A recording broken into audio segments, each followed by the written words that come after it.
बहुत ज़्यादा देर तक, मतलब एक एक एक कंटिन्यूअस चेन है, मतलब चले जा रहा है कुछ कुछ कुछ कुछ, और एक लेवल पे आकर के बहुत हद तक शांत होता है मन। फिर उसके बाद से फिर कहीं ना कहीं गुस्सा और ये सारी चीज़ें फिर हावी हो जाती हैं, और फिर वो पूरा जो मोमेंटम होता है वो पूरा ब्रेक हो जाता है। फिर उस मोमेंटम में वापस जाने के लिए एक पूरा एफ़र्ट लगता है कि आप, मतलब किताब उठाना भी अपने आप में बहुत ज़्यादा मेहनत का काम लगने लगता है। तो इसको कैसे समझ, मतलब कैसे इस चीज़ से थोड़ा सा बाहर आ पाए? तुम्हारा जो पूरा माहौल है, तुम्हारा जो अपना पूरा पर्यावरण है, उसकी सफाई करनी पड़ेगी।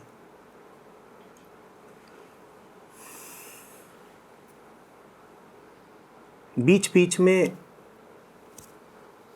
ऑक्सीजन मास्क लगा लेने से बहुत लाभ नहीं होगा अगर रहे हो जहरीले धुएं के बीच।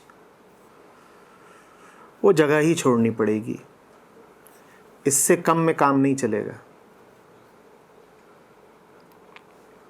ये जगह भी एक तरह का ऑक्सीजन मास्क ही है, ये सत्संग भी एक ऑक्सीजन मास्क ही है। थोड़ी देर को खुलकर गहरी सांस ले पाते हो, पर लाभ क्या होगा अगर तुमने जिद ठान रखी है कि बाहर निकलकर तुम्हें धुएं में ही नाक दे देनी है।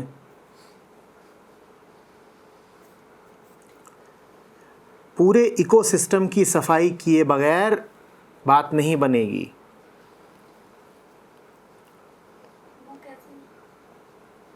अगर ऐसी जगह पर रह रहे हो जहाँ कचरा है, गंदगी है, तो हटो ना। दिन रात अगर ऐसे माहौल में रह रहे हो जो तुम्हारी बेचैनी को ही बढ़ाता है, तो पा क्या रहे हो वहाँ रहकर? कौन सा ऐसा लाभ है कि वहाँ डटे हुए हो? हटते क्यों नहीं? बेचैनी स्वभाव तो है नहीं, बेचैनी स्वभाव तो है नहीं, बेचैनी तो प्रभाव है, संस्कार है, बाहरी असर है। तो अगर कोई बेचैन है तो बात जाहिर है गलत प्रभावों के बीच जी रहा है। देख लो कि किस बाजार में घूम रहे हो, किस दफ्तर में 10 घंटे बिता रहे हो, किन लोगों से बातचीत कर रहे हो, क्या पढ़ रहे हो, क्या खा रहे हो, क्या पी रहे हो। उन्हीं सब के कारण बेचैनी है तुम्हारी। अब सत्संग से निकल करके तुम उसी माहौल में वापस लौट जाओ जिसने तुम्हें इतना परेशान किया था कि तुम्हें सत्संग में आना पड़ा था। तो ये अक्लमंदी तो नहीं हुई?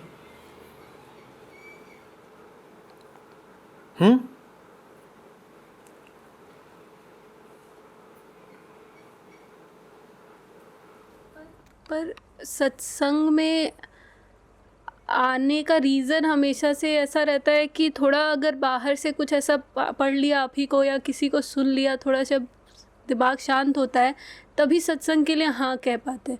उसके पहले तो मतलब अपनी दुनिया में है तो नहीं कह पाते हैं। किसी को पढ़कर दिमाग शांत होता है तो सत्संग को हाँ कह पाती हो। इसका मतलब अधिकांशतः तुम्हारा दिमाग कैसा रहता है? किसी को पढ़कर दिमाग शांत होता है तो सत्संग को हाँ कह पाती हो। तो इसका मतलब 24 घंटे तुम्हारा दिमाग अन्यथा कैसा रहता है? अशांत रहता है। तो जियो धुएं में। तुम्हारा ही चुनाव है, तुम्हें जहरीली हवा में सांस लेनी है। कुछ लाभ मिल रहा होगा, कुछ रुपया पैसा या कोई सामाजिक, तो उन लाभों को लो ना। जहर का क्या है, पिए जाओ।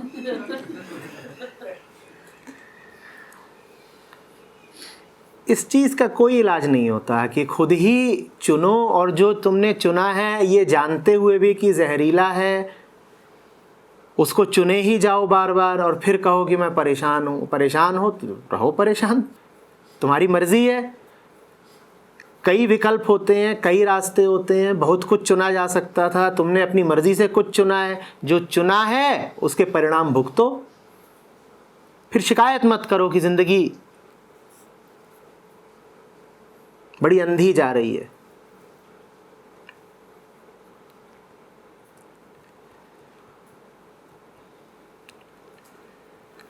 कुछ नहीं है किसी के जीवन की महत्ता, और कुछ नहीं है किसी के जीवन की मियाद। इंसानों को ही देखो तो धरती पर इस वक्त 800 करोड़ इंसान हैं, और जीव जंतुओं को मिला दो तो न जाने कितने अरब खरब जीव जंतु सिर्फ इस छोटे से ग्रह पृथ्वी पर ही हैं। उनमें से तुम एक हो। बताओ क्या सत्ता है तुम्हारी? तुम जियो चाहे मरो, कोई फर्क नहीं पड़ता। और तुम जियोगे भी तो तुम कितना जी लोगे? बहुत जियोगे तो 80 साल 100 साल। देखो पृथ्वी की आयु को, देखो ब्रह्मांड को, तुम्हारे 80-100 साल कुछ नहीं है। तुम कुछ नहीं हो। कोई नहीं आएगा तुमको रोकने टोकने अगर तुम गलत जिंदगी जी रहे हो।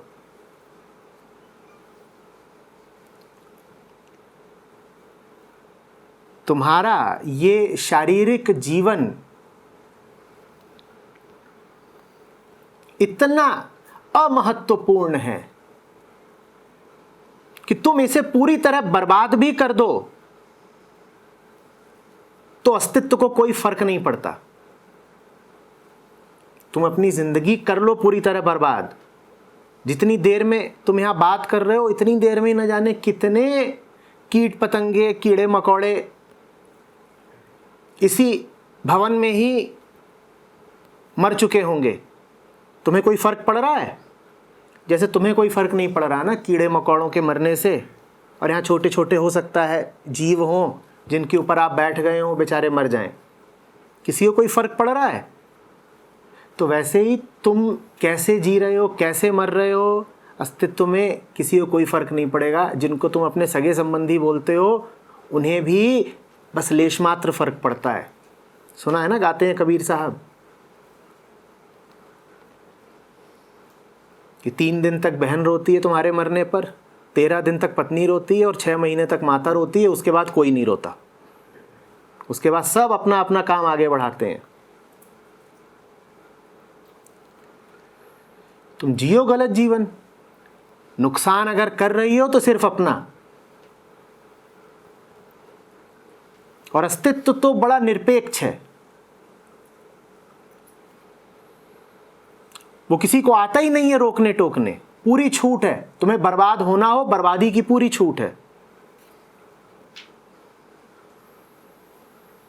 तुम ये अकड़, ये जिद तो किसी को दिखाओ मत कि हम तो गलत रास्ते पर ही चलेंगे। चलो, किसको परवाह है, चलो। बहुत लोगों को इसी में बड़ी शान अनुभव होती है। वो कहते हैं गुरुओं ने जो बताया, शास्त्रों ने जो बताया, और जो हम खुद भी जानते हैं कि सही है, हम वो बिल्कुल नहीं करेंगे। मत करो, मेरी भला से मत करो। किसी को क्या फर्क पड़ता है? जाओ अंधे कुएं में डूब मरो। तुम्हारा जीवन है भाई, जरा सा तो जीवन है। जीवन का तो पूरा समुद्र लहरा रहा है। इतने असंख्य जीव जंतु हैं, उसमें तुम एक बूंद मात्र हो, और वो बूंद भी पल भर में मिट जानी है। तुम किसको हेकड़ी दिखा रहे हो कि हम तो गलत जिएंगे, हम तो रिबेल हैं? कर लो रिबेलियन। यहां बहुत घूम रहे हैं जो खूब जानते हैं कि जहर जी रहे हैं, बर्बाद हो रहे हैं, पर जीना वैसे ही है। उनमें से एक हो, जियो और मरो। क्या फर्क पड़ता है?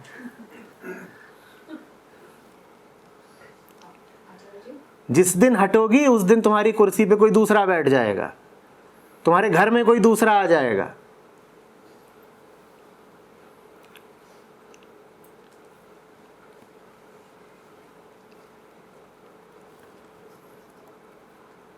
सही जियोगे तो बस अपने लिए जियोगे। किसी और का तुम भला नहीं कर रहे। अध्यात्म परम स्वार्थ की बात है। बचाना हो तो बचा लो अपने आप को, नहीं बचाना हो तो लेके अपने तर्क बैठे रहो। किसी को तुम्हारे तर्कों में कोई उत्सुकता भी नहीं है।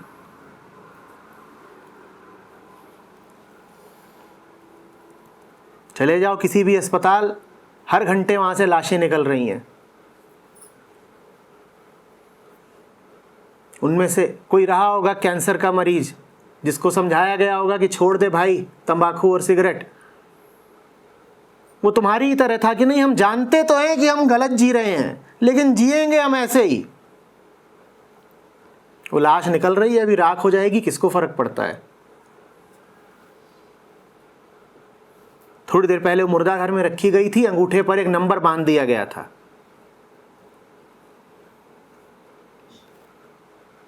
AS000 नाम है तुम्हारा और आगे जीवन भर की तुम्हारी कमाई है, अनंता श्रीवास्तव 000।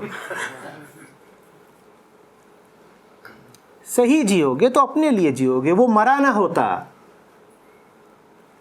जी रहा होता तो अपनी मुक्ति का कारण बनता, समय मिलता, मौका मिलता कि जन्म का, जीवन का जो सर्वोच्च शिखर है उसको छू पाए, अपना ही भला करता। नहीं अपना भला करा, मर गया। बहुत आए बहुत गए, आदमी तो छोड़ दो, यहां तो प्रजातियां विलुप्त हो जाती हैं। हमारी हैसियत क्या है?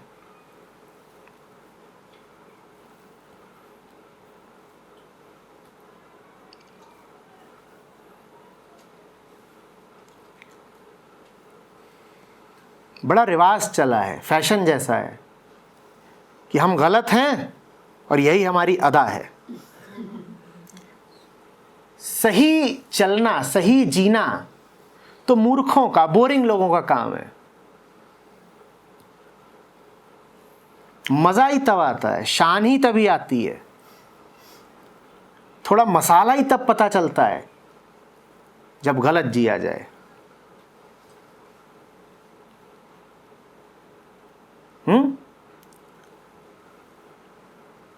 जी लो गलत,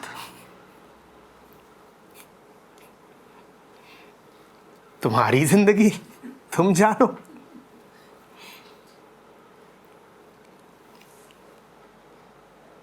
बात बस इतनी सी है कि ये शान, ये हेकड़ी बची नहीं रह जाती। गलत जीवन गलत है ही इसीलिए क्योंकि रुलाता बहुत है, खून के आंसू रोते हो, हेकड़ी सारी निकल जाती है। लेकिन जब तक हेकड़ी निकलती है तब तक समय भी निकल चुका होता है। समझ तो जाते ही हो कि अरे गड़बड़ हो गई, बर्बाद हो गए।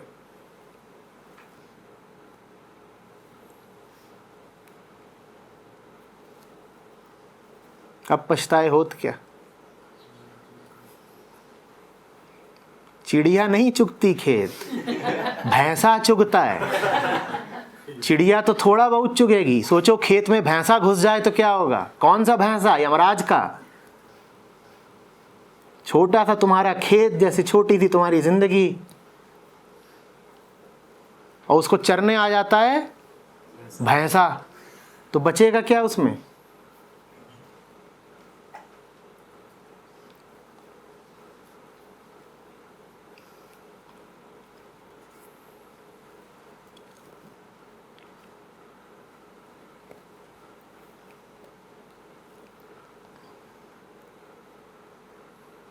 पर जवानी में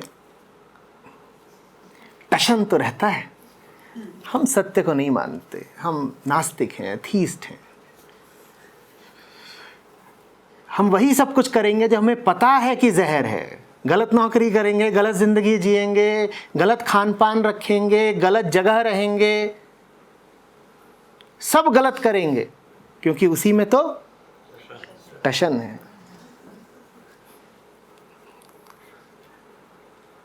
बढ़िया है, तुम तमाशा दिखा रहे हो, हम तमाशा देख लेंगे।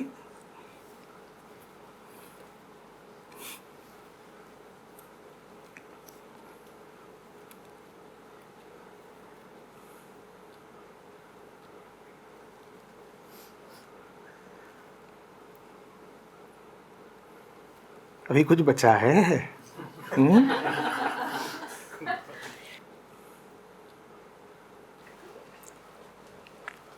जो आप कह रहे हैं कि गलत जीवन जियोगी तो गलत ही परिणाम होंगे, तो जहाँ पे भी है उसको बदल के, मतलब अभी तो इसके बाद शायद बदल ही रहे हैं, अपने स्तर पे कोशिश करके तो बदल ही रहे हैं। थोड़ी देर पहले तुम ही ने बोला था कि अशांति में जीते हैं, तो तुम्हारे सारे बदलाव भी ऐसे ही होते हैं, अशांति से अशांति तक।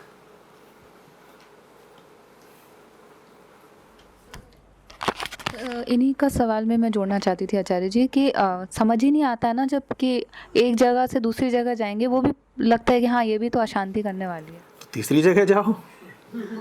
जब पता है कि एक जिंदगी है, वो भी छोटी सी, तो रुक क्यों जा रहे हो? एक कुर्ता तो खरीदने जाती हो तो 70 जगह विंडो शॉपिंग होती है पहले, और जिंदगी इतनी हल्की जगह है कि एक दो जगह कोशिश की और फिर रुक गए। पालक भर खरीदने के लिए 4 लोगों से भाव पूछती हो, और कुछ थोड़ी महंगी चीज हो तो फिर तो पूछो ही मत। हफ्ते भर मार्केट सर्वे होता है, और जिंदगी इतनी हल्की चीज है कि कहा कि नहीं, एक जगह कोशिश की, 2 जगह कोशिश की, फिर तो जो है रुक ही गए। लगातार आगे बढ़ते रहो ना।